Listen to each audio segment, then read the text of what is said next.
July 1941. German troops continue their march toward Leningrad. The Japanese occupy Saigon.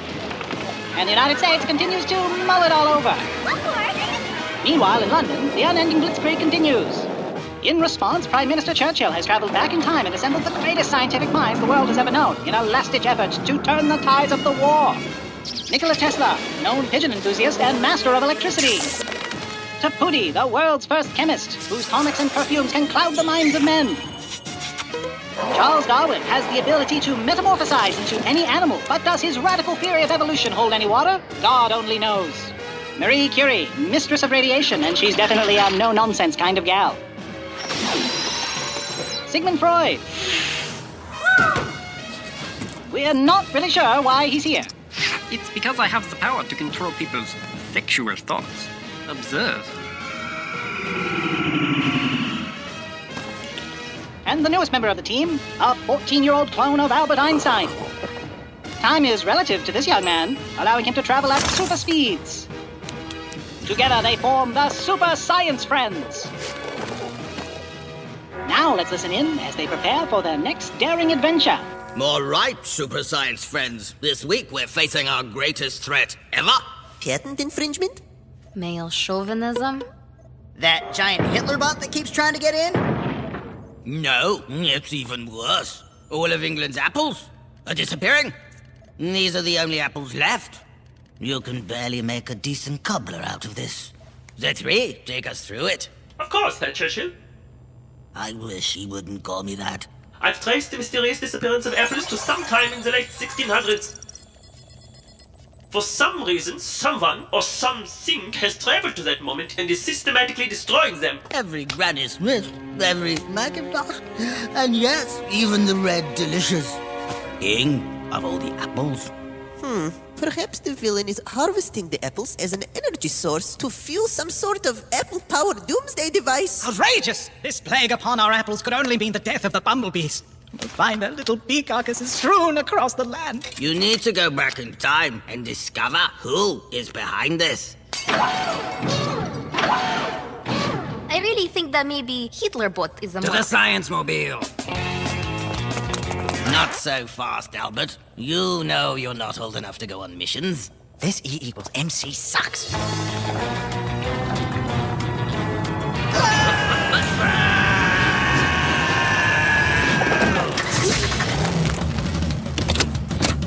I have to go to the bathroom.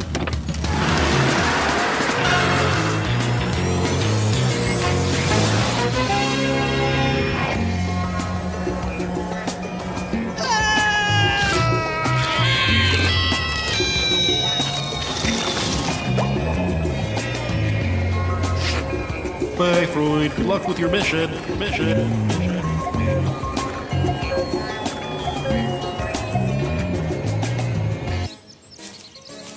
So, whatever did you do? Well, I had him flogged within an inch of his life, of course. Children are more trouble than they're worth. Quite right.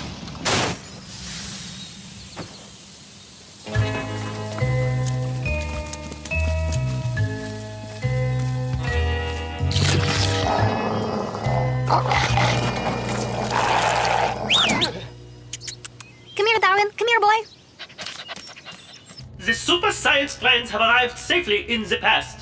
Excellent. Now pay close attention, Albert. These people are professional researchers. Observe how they hunt for clues, not even letting the most minor detail go unnoticed. God damn it. I'll show you who's not old enough. Where do we even begin? Finding some apples would be a good start. This part of the orchard seems completely devoid. First one to find an apple wins 10 minutes behind the cider shed with me. No apples here, no apples here, no apples. It can't be.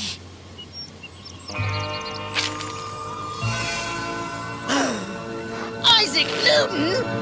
You are so cool, you don't even know how your law of attraction meant to me deep down. I gotta tell the others. They're never gonna believe it.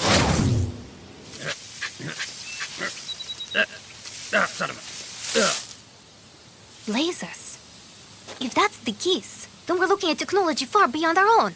Which means whoever is meddling in this time must be from the future. Well, I don't mean our future, but the future. The future. Classic female hysteria.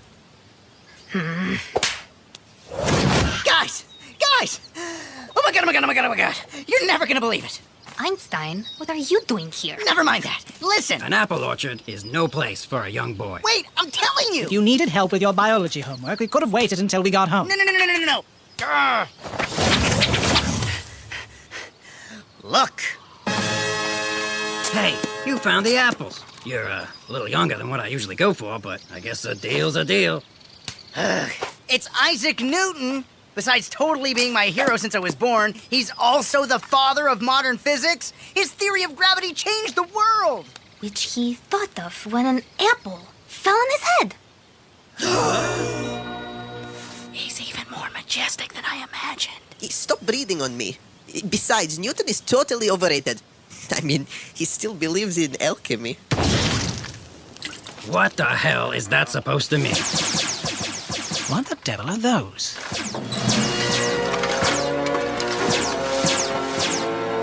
Abominations of nature! We'd better call this in.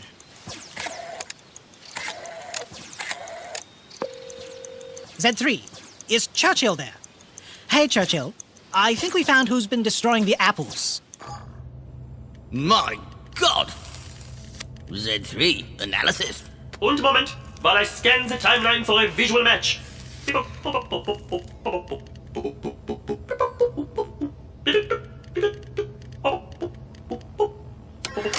Data retrieved. There are future Soviet cosmonauts originating from the mid-1950s. The future? Extended analysis. I've recovered a propaganda film detailing their mission. Roll it. Behold our brave Russian cosmonauts. Here in state-of-art training facility, they eagerly work day and night preparing to be first people ever going into space. Here they board Sputnik, which stupid Americans believe to be merely a satellite, when really is spaceship. Its roomy interior features all comforts of home. Insignificant problems such as solar radiation leaks are easily overcome. Observe how their strong Russian bodies quickly adapt to the rigors of space travel.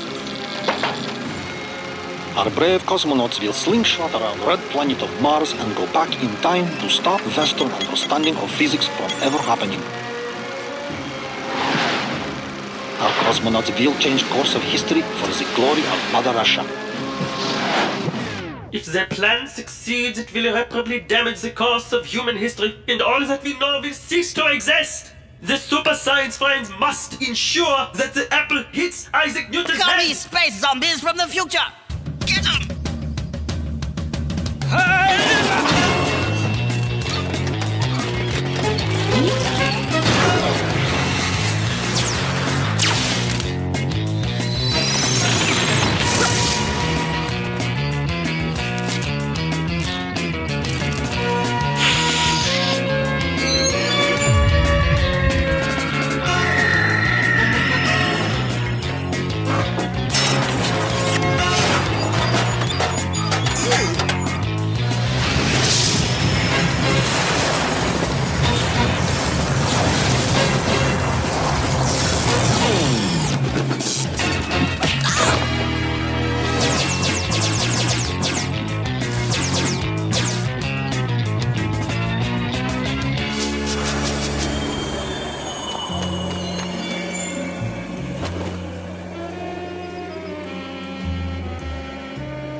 But there's one thing you've forgotten.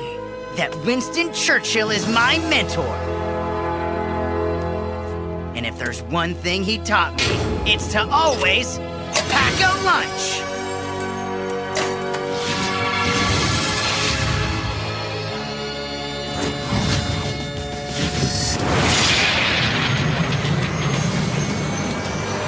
He's going to do it. He just might do it.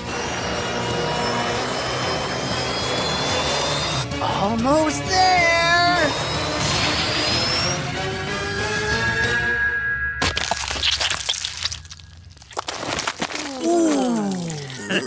It came right off.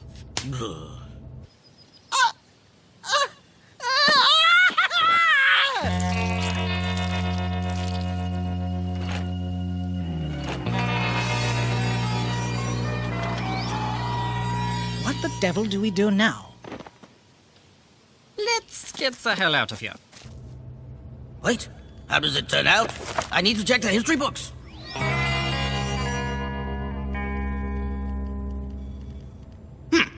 Close enough.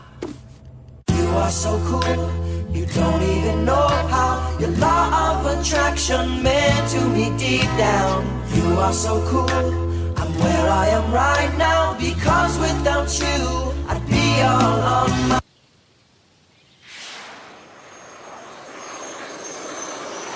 Ugh, did you see this episode? That is not what Marie Curie was like. Tell me about it. And that Nazi bomber at the beginning wasn't even in service until like 1942. Not to mention that the apple falling on Isaac Newton's head was a total myth.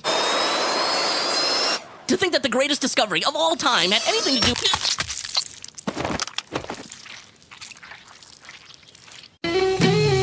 Pulling me on the way to the ground. Your gravity's too much to bear. My head started to spin, just like a globe. Tell me it's something we share.